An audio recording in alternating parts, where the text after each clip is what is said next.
Hello, ladies and gentlemen, and welcome to Grand Slam Journey podcast, where I, together with my guests, discuss various topics related to finding our passion and purpose, maximizing our potential, sports, life after sports, and transitioning from one chapter of our lives to the next, growing our leadership in areas such as business and technology.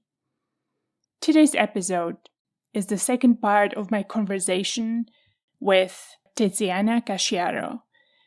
Tiziana Casciaro is a professor of organizational behavior and the Marcel de Sautel in integrative thinking at the Rotman School of Management of the University of Toronto. Her research on organizational networks, professional networking, power dynamics, and change leadership has appeared in top academic journals in management, psychology, and sociology, and has received scientific achievement awards from the Academy of Management. Thinkers 50 has recognized Tiziana as one of the 30 thinkers most likely to shape the future of how organizations are managed and led. Her research has been featured in The Economist, The Financial Times, The Washington Post, The New York Times, CNN, CBC, Fortune, and Time magazine. She is the co-author of the book Power for All, How It Really Works and Why It's Everyone's Business, that received the 2022 George Terry Award, granted annually by the Academy of Management for the most outstanding contribution to the global advancement of management knowledge during the previous 2 years.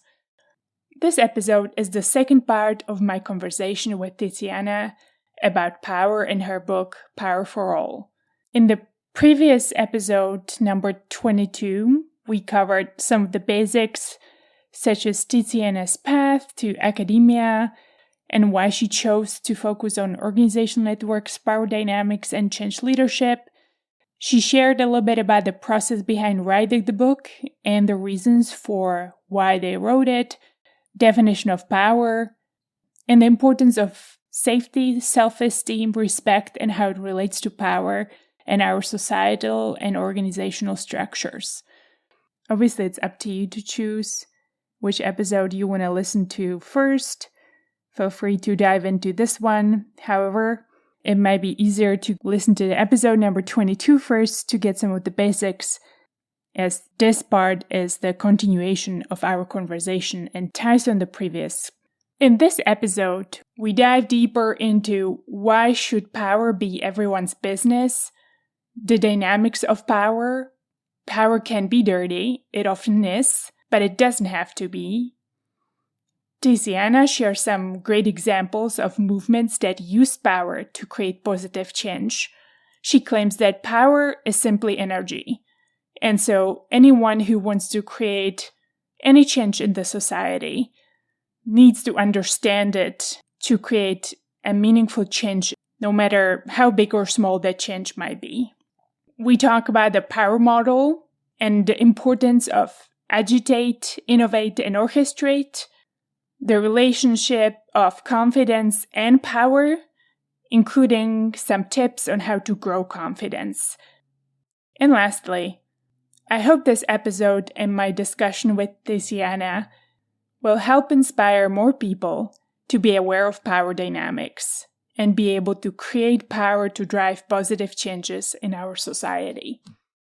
If you enjoyed this episode, I would greatly appreciate if you could please consider sharing it with someone who you believe may enjoy it as well. And please leave a review on Apple Podcasts, Spotify, or any other podcasting platform you use to listen to this episode.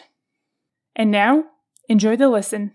How we do the critical thinking versus the branding. There's so much push into marketing, and especially the easiest example, again, politics. Somebody's running for president. They obviously have big campaign. They come up with slogans to attract the crowd. They believe they can drive to vote for that person. And maybe this is a very pessimistic view, but I believe that a person who wants to run for president is typically the one that really wants the power, and usually the ones who are perhaps not the most fit for the role are the ones who are selected. There's something about the stickiness in the way a person presents themselves. And so how do we inspire more people to do this critical thinking instead of looking at the taglines or branding? And also, I'm going to tie it to the second book I really love. I'm sure you've read the Thinking Fast and Slow. Oh, yes. And how that system one makes us perceive what's reality. It's a big quandary. I have a couple of things to put in perspective. The first one is that you are right that oftentimes the people who accomplish and reach a position of power are exactly the wrong people to have it. And they get there because they want it badly and not because they have what it takes to exercise that power well. So there is some research showing that the people who are most effective in a leadership role are neither the people who badly want to be in their role, nor the people who absolutely want nothing to do with it, that just kind of eschewed all this prominence and being out there and having to interact with people. It's just too much for them. The people who do best in a leadership role appear to be the ones who are, so to speak, reluctant to lead. They don't really want it because they feel also the responsibility of it. Mm. But when faced with the need to lead an endeavor, they will do it out of obligation, in the sense that somebody has to do it, and I guess I could contribute. So the reluctant, the ones in the middle, are often the ones who end up being more effective in those roles. So that is true, that we much too often give power to people that want it for its own sake and end up, therefore, easily abusing it. Mm. But on the other side of it, to encourage people, the reluctant, right, to say, well, maybe I should consider aiming for a powerful position, is a notion that you can be interested in having power for two very different reasons. And the research on the personality trait need for power tells us this very clearly. When I want power, I can want it to influence the world around me, right? That is the goal. You are aiming for power so that you can shape the world around you. But you can shape it into very different ways. I can shape it to self-aggrandize. I want to be the person that everybody is prostrating themselves before. I enjoy that feeling that I'm in control and people consider me superior to them. And I like that. Mm. And it's a purely individualistic, self-focused way of desiring power. But there's another reason to desire power that is absolutely wonderful, which is you want to shape the world around you because you think that the world as it is needs improvement, my friend. We cannot let the world be like this. We have to make sure that more people get access to opportunities to deploy their talents and their gifts in a productive way. I want to make sure that people who are squashed and abused all the time are no longer squashed and abused. I want to make sure that some devious person does not end up in a position that allows them to wreak havoc and destroy everything around them. And therefore, I engage with power because I need goodness to thrive and badness to be stamped on. Okay. And so you have to engage with power. Otherwise, you are not going to be able to influence the world in this direction that you think is important. So you see politicians that absolutely, you're right, they wouldn't go into a campaign, especially some of the campaigns that we see these days that are so demanding, so taxing on people. And you have to raise a lot of money and you have to hobnob all the time. It's really a burden in many ways. You're not going to do it unless you are deeply motivated. But it doesn't mean that everybody who goes into those political ambitions does it only for their own personal self-aggrandizement. Not necessarily. Many do. They are self-obsessed. But there are many others who go into politics because they mean it. They really want to change the world. They really want to have impact. They want to help people. They want to make sure that the poor kid who was born from immigrants without documents to be able to be in a country, that they are not left without their parents. You see people that struggle. What can we do? How can we improve this? You see our environment going to hell, and you want to be out in the arena to do the best you can to influence the situation. And to do so, you need power. So a Greta Thunberg, why does she do what she does? For her own self-aggrandizement? Not at all.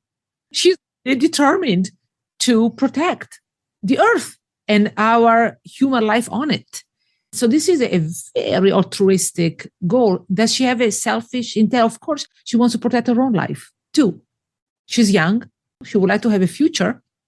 So yes, there can be a selfish component, but it's often nested in a much more collective component that can be beautiful. And for that, you need power also. So let's really work to embrace the notion that power is simply energy to change the world. And you can change the world and change your life in ways that are purely individualistic and nasty, or ways that are extremely altruistic and constructive. And it's up to us to decide how we want to spend the power we have, why we want to accrue it, and once we have gained it, how to empower others to also have a chance to do good work.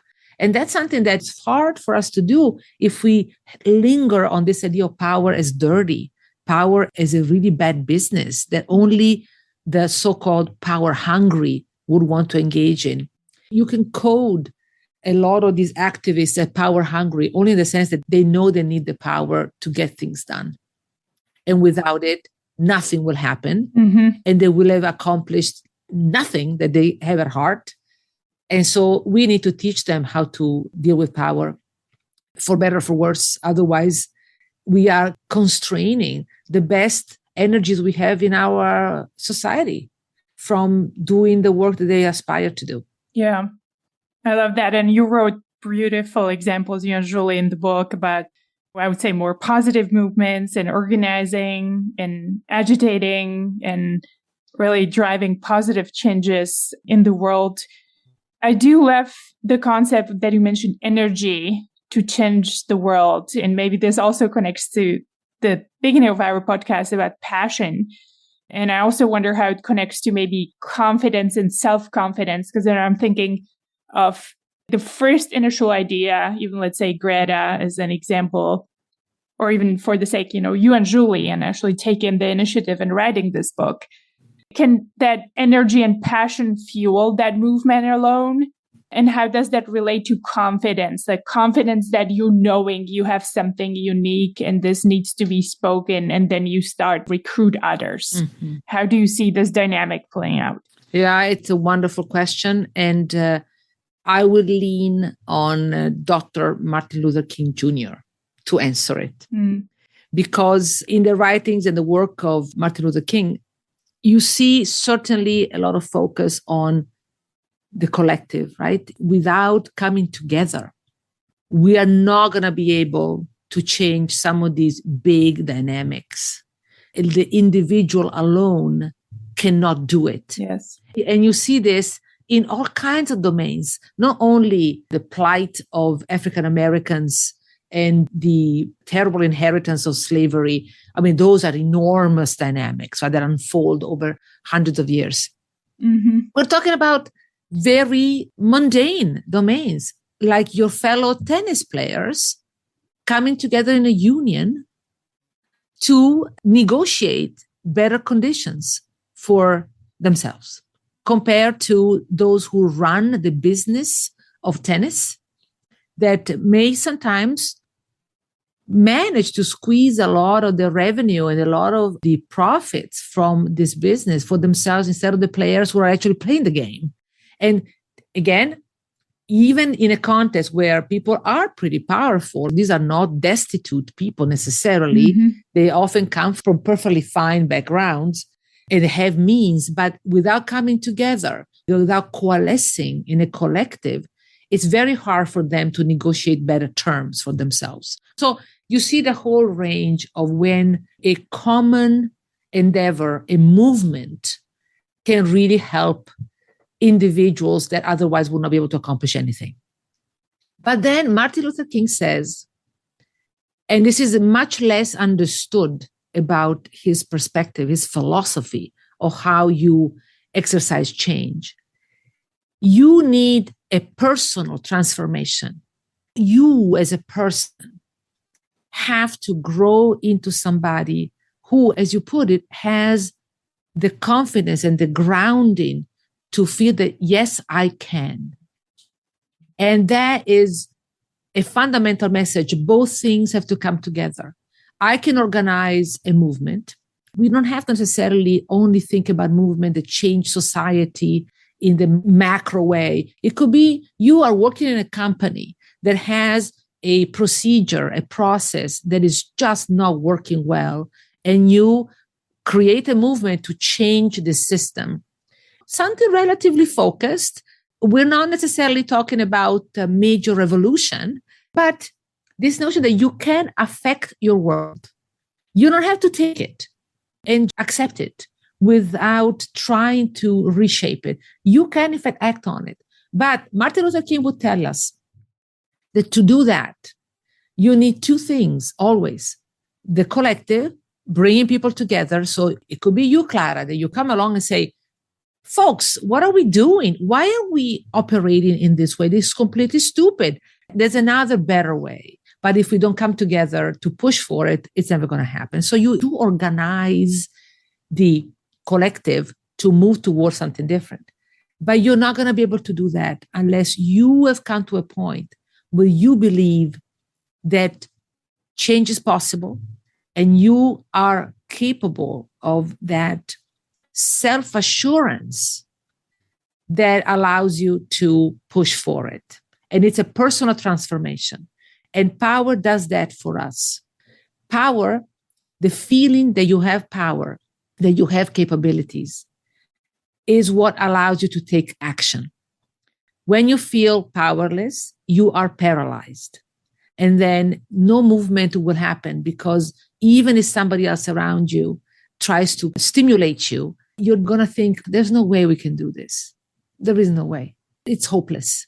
We cannot do it. So you have to accumulate a certain level of confidence in your capabilities. Mm-hmm. And the only way you can do that is to understand what power is made of. And it's made of having control over resources that people value. And then you have to understand what is it that they value.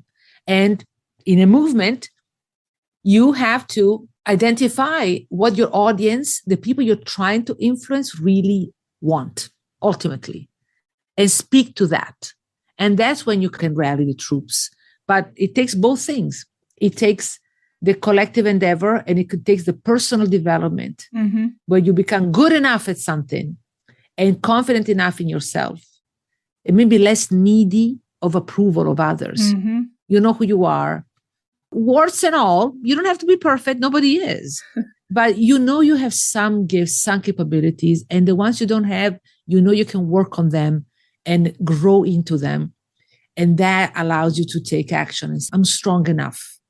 I'm strong enough to mobilize other people as well. Thank you for that. As you've been speaking, that's what comes into mind. And Martin Luther King is a fantastic example of that, or Mandela, right? Yes. Actually, when I think about some of these movements, almost comes from that individual person that have had one of the worst circumstances, or when you can think of, dealt some of the worst cards in their life. And so trying to connect that to the safety and esteem that you write about in the book, it seems like perhaps in those instances, the confidence in their own capabilities then help pull together and create this bigger movement that then help fuel the safety and esteem for others. Is that, Tiziana, how you would look at it? That's right. The two are connected. And you need somebody in a group that ends up believing that there are enough capabilities there. There's enough opportunity for change to pull off something big together. And all social movements, all revolutions, actually, all small organizational changes always come from a place where you not only see the gap in justice, in opportunity, in improvement, you also see there's an opportunity to change. And often there are intellectual forces that can articulate something that people can hang on to. Mandela did that. Martin Luther King did that. The French philosophers and intellectuals that fuel the French Revolution are the ones who propose this idea that there could be an enlightened way of structuring a society. Yes. That was a new idea. Then, of course, you have groups that have been disadvantaged cruelly for so long that then they finally have an idea to work toward. And somebody has to provide the idea, however. And MLK provided the idea. It was one of the people who articulated what the world could look like and how to get there in a way that allowed people to feel that, yeah, we can mobilize it. It's possible. So in the book, we talk about these three components that are always needed. Anytime you want to create change, you need three things. You need to agitate, meaning to make clear to the world that you're trying to affect that we have a problem, that something needs to change. And the agitation is really protest. It's putting a change item on the agenda so that people go, oh, yeah, she has a point, actually. We shouldn't conduct ourselves this way. Like in the tennis world, we shouldn't have players get 25% of the profits only because they are the ones who put the sweat and blood out there to compete. Right? That's a more kind of pragmatic example. And then the question becomes, well, you have agitated. Suppose the people are with you and they go, yep, that is not something that should stand as is. You need to innovate. What does it mean? You need to provide potential solutions to the problem. Because if you agitate and you say, well, the world is falling to pieces and I'm unhappy and I hate everything, there's no justice, but you don't give me a solution, you don't give me a potential way forward, I'm not going to be very motivated to take action because I don't know what to do. And so it could be that you decided to change legislation. That's what the civil rights movement did back in the 60s in the United States. What they wanted was voting rights legislation and other forms of legislation that would put the law as a tool in the hands of these people. And that was their way to do it. Innovation could take many other forms, but you need to provide a potential solution. So if you think that the organizational process is functioning badly, you propose another one that can function better.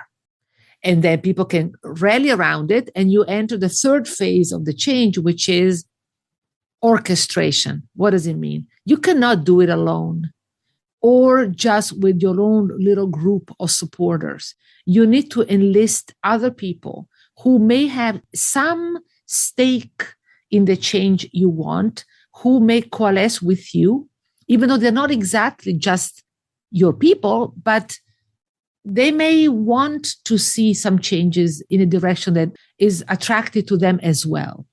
And the example we mentioned in the book of this is the movement to introduce gay marriage in Argentina. That is a spectacular case of orchestrating with groups that are not your group. So Argentina, very conservative country, very Catholic country. You would not think that it's one of the first countries to have granted the right to gay marriage. And yet it is. And one of the reasons why they were pulled off such an incredible feat is that the gay and lesbian activists that worked on that coalesced, orchestrated a change with many other groups that were pursuing different forms of human rights in Argentina, but they were not closing them out because they were not just thinking about gay marriage. They expanded the idea of rights to include gay marriage, but they also included union rights, workers' rights, the right to have your individual freedoms protected. So they really orchestrated a much larger coalition. And this is something that we often lose sight of because we think of power relationships very much, it's me and my opponent on the other side. Mm-hmm. And I will just battle it with this particular actor and not include anybody else in this interaction. But the idea of the movement is that you do include anyone who you can bring on board with the things that you are trying to pursue because they're compatible with things that they are trying to pursue. You're essentially trying to find what is it that they want that is compatible with what I want. Mm-hmm. And if we join forces, we stand a chance to accomplish it. And so you present a view of the world in which you are not alone trying to achieve something. There are other people as well. And you have to be very open-minded in doing this. And the activists in Argentina were confident enough in their ideas that they didn't mind sharing the stage with others. They didn't mind sharing the accomplishments with others. They were inclusive in their attempts. And I think Martin Luther King and Mandela were both examples of people that brought on board a lot of folks that were not their original constituency to fight against something. In the case of South Africa, there was an international coalition that Mandela and others were able to pull together. There was a coalition of business interests, economic interests, that was truly transnational, that weighed on the regime of apartheid in South Africa in a way that if you had just leaned on Black people in South Africa, you would never have been able to pull it off. They needed a larger coalition to put pressure on the apartheid regime. And that is true of any change effort. You cannot be narrow-minded. Just you and I are engaged in this power struggle and nobody else matters. Of course not. Of course, there are going to be other people, but you need to orchestrate. So agitate, put the issue on the agenda, innovate, introduce potential solutions, whether they're legal or technological. You got to give me a feeling that a change is possible because I have a concrete idea for how to pull it off. And then you orchestrate all the different stakeholders who may want to contribute to making this change real, as opposed to isolating yourself in a corner where you fight against the world, against the windmills, like Don Quixote, alone. And alone, nothing happens, basically. But the process is nice to have in your pocket because it always applies.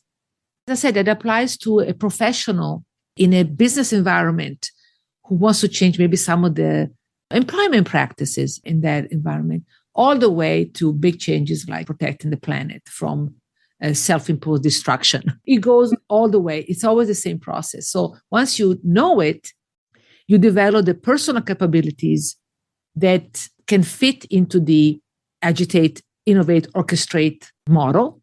You may be particularly good at innovating to come up with solutions. Maybe you are a fantastic scientist, you come up with a technological solution. Maybe you are amazing organizer, you come up with a way in which you create a community or practice around something. Okay, it could be all kinds of things. But I may be the best person to agitate because I'm loud, because I'm articulate, because I don't mind picking up a megaphone and shouting to the world all the reasons why the world is screwed up and we need to change it. I'm the right person for you. And then you need somebody who has the chill, organizing capabilities to map who has influence in this space, who cares about this cause, who opposes the cause, why, what do they want instead, and you pull together all the resources you need to bring them on board. That's an orchestrator in their heart. And there are people who have that gift. And you may not have it, but you pull together all of these capabilities. And at that point, you'll have what it takes to pull off something big that individually will be absolutely out of reach. Yeah, I love how beautifully you describe it. It makes me though come back to just this confidence. It almost seems to me there's somebody who needs to start talking about it and bearing the flag. So I wonder, can we just instill confidence in people? And I guess I'm obsessed in some ways with confidence because, through tennis, you need to be confident you can beat the other opponent. Yeah. But as I talk to athletes, this seems to carry over and over. You can have confidence one day and have no confidence the other day. And it really carries across all aspects of our lives. So how can we get into people's head like each of us are worthy? How can we lift up the confidence of each individual person? And then once they find that, yes, I'm worthy, they start this agitation, innovation, orchestration kind of naturally. I wonder if this lack of confidence is one of the main things that is creating this imbalance so well. Yeah, absolutely. It is. And there could be perfectly plausible reasons to not feel very confident. If you have grown up in an environment where you didn't get access to resources, to opportunities, you didn't get to develop yourself, you're right to not be very confident because you didn't have the education you needed, you didn't have the experiences you needed. And so it's not implausible sometimes. So this speaks to the two channels through which confidence accrues to you. One is competence. You have to know something. You have to be good at something. And you can become those things by training. And training can take many forms. It can take you reading a book that explains the stuff to you. So that you go, oh my God, and now I understand why in that context it didn't work out. But next time, equipped with this knowledge, I will know better. I will know what to do better. And that knowledge alone gives you confidence because you know what to do. And the problem with people lacking confidence is that they don't know what to do. If you put me on a tennis court with you, Clara, of course I'm not going to be confident because you're going to butcher me. I'm not good enough. So you have to really build on your competence, on your capabilities by acquiring them over time and putting yourself in domains where you have some inner talents and gifts that allow you to potentially grow into competence. So I chose to be a social scientist. You were originally a tennis player. Now you're a business person, a podcaster. You do many things. You have selected yourself in environments where you have some foundation of gift that makes sense for you, where you can build on those inner talents. I am not a ballet dancer because I don't have the physique to be a ballet dancer. It would be ridiculous. And so I choose domains where I can be at my best. And then you keep adding, growing your capabilities in that domain. Number one. So that's substance, right? You really have to know what to do. And Martin Luther King didn't write this gorgeous, gorgeous text out of nothing. Mm-hmm. This was a scholar. This was an intellectual. This was somebody who studied philosophy, who studied religion, who was extremely competent in his domain. It came with effort. It came with work. It came with focus, with experience, with years of development. We all are responsible for our own development. And we have to make choices that allow us to bring out the best of us in a certain space that is consistent with our innate abilities. Okay? Mm-hmm. Number one. But then you're not done because there's something that is more psychological. You can have capabilities, but not believe that you do. And that is a result of potentially your upbringing. Maybe you didn't have enough validation in the world, in your family, your community. It could be your position in society. If you are a woman in certain societies in the world, you are constantly told that you shouldn't do certain things because you don't have the ability to do them, because women don't do such things. Women shouldn't even go to school. Yeah. Women shouldn't vote. And you end up under the pressure of these constructions of who you are that weigh on you. You can be smart. You can be even knowledgeable.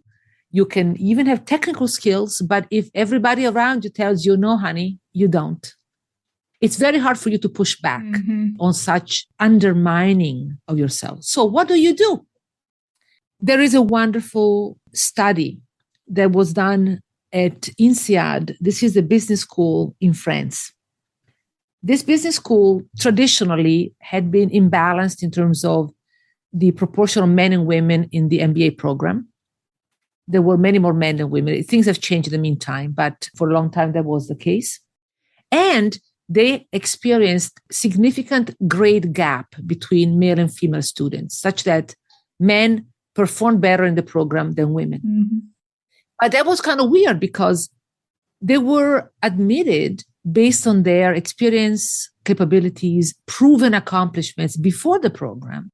So there was no substantive reason why women would perform less well in the program based on the competence, right, that we were talking about before. So there was something else. There was this notion that women were not very confident. And so in an environment where you have to participate in class, to express your point of view, to be articulate, if you're not confident that you have something to say of value, you may not speak up very much.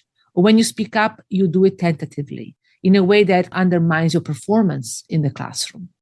So a researcher there ran an intervention. And the intervention consisted in exercise in self-affirmation. What is that? And it sounds very fluffy. Maybe for a professional tennis player, you understand the psychology of these interventions better than others. But let me walk you through what it was. What they asked the students to do at the beginning of the program, identify 2 personal values, not professional, okay? They were important to them.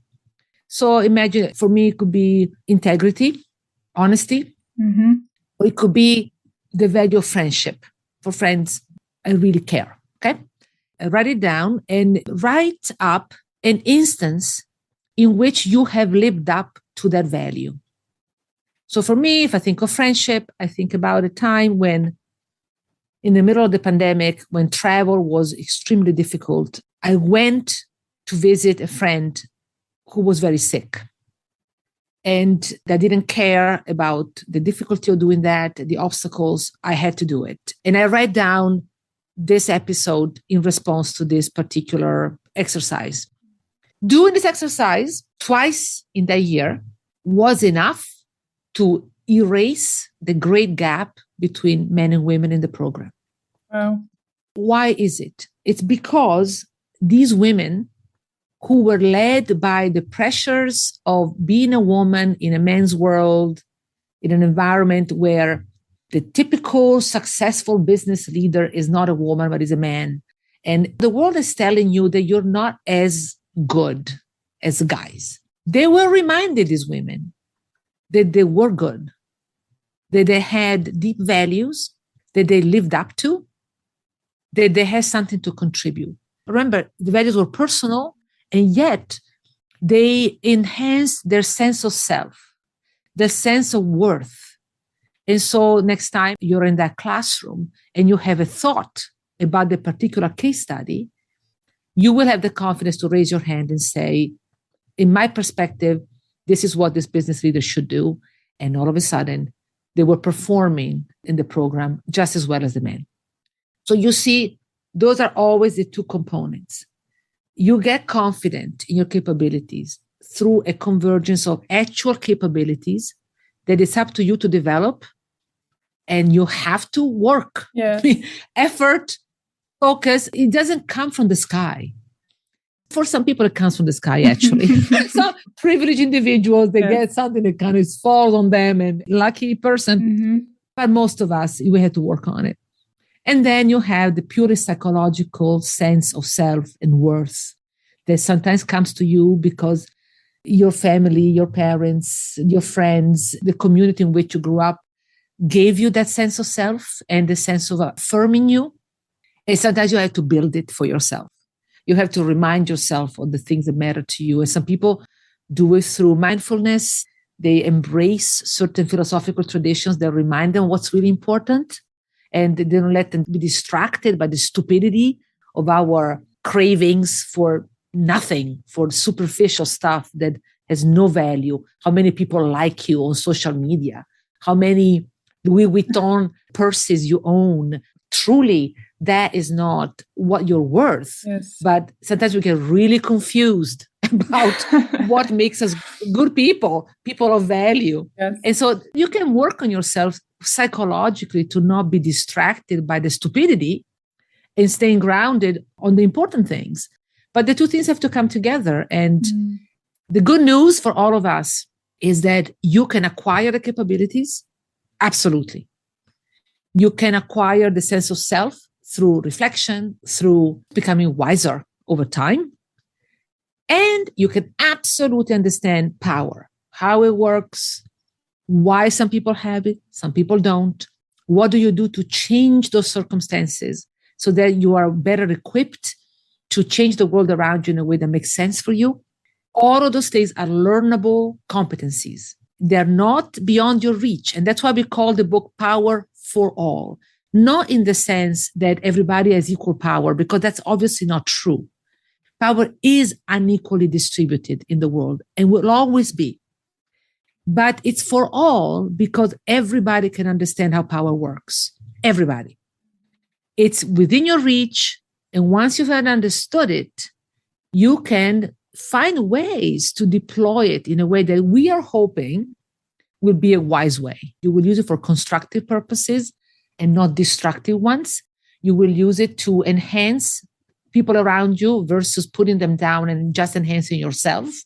That's something that, again, is a matter of maturity. It's personal development, but it's always in the context of larger understanding of how the world works and why the person in front of you right now has a lot of influence and you don't. There are reasons that you can unpack. And we hope that this book will help you do that more systematically. Thank you, Tiziana. That was beautiful. I would love this study. I'm going to look it up, or if you can share it, I'll add it to the show notes. I think that's just fascinating for sure. I will do that. Yeah, and I want to encourage everyone to read the book. It was eye-opening for me, coming from a background where I have seen physical and emotional power abuse firsthand.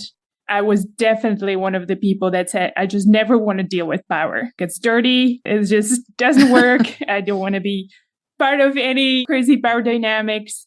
But your book really opened my eye in a way that in order to create even positive change in the world, you need to figure out how to gain power, and power doesn't have to be dirty. So I want to encourage everybody again. I was a very high skeptic, and I think it's fantastic. It really made me think about the power dynamics and power mapping differently. But if there are still any skeptics out there, even after listening to this conversation, what would you tell them, Tiziana, about how to look at power perhaps differently? I would encourage everyone to remember that power is necessary for anything you want to accomplish. Anything. And yes, people are right to be cautious about acquiring power because power can corrupt. It often does.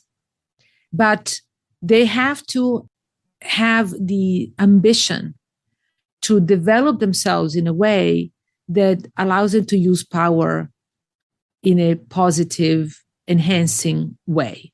And that is at your disposal. That capability is there for you. And you shall not be content with the status quo and allowing the world to paralyze you as you try to move through it. You need to be able to move through it in a way that makes you proud of yourself. And the only way you can do that is to engage with this idea, really understand it. Because as you said, Clara, we all have experiences where we've seen it being abused and the major turnoffs, but we need to restore our understanding of power as a potentially positive force, without which the world will never improve. And so engage with it, delve into it. And then please remember that abuses are always around the corner, including your own. And you have to become a bigger person to avoid ending up in that category of the power abuser. Nobody wants to be there. Nobody wakes up in the morning and says, today I want to abuse people. Nobody does that. But sure enough, we find ourselves in certain positions that we become abusive, and despite our best intentions. So you have to keep developing that perspective, that maturity, and surrounding yourself with people who are allowed to speak truth to power, as they say. And that's something that we narrate in the book, episodes of people that started with the best intentions, the most lofty and giving goals, and at some point found themselves really needing to contend with the nefarious effects of power. So you do need to watch out for those things, but you can do it. So go for it, engage with it, and you will be a better person for it in the long run. At the end of the day, when the end comes for all of us, we need to be able to look back and say, I lived a good life. It was a positive life. And these ideas can help you do that. 100% agree. And I think your book, and again, your and Julie's book, is a fantastic message to the world. I hope all the listeners read it and take away whatever personal messages for them. Anything else, Tiziana, you want to close out with? And then where can people find you? Well, I want to thank you, Clara, for the opportunity for this wonderful conversation that you created for us.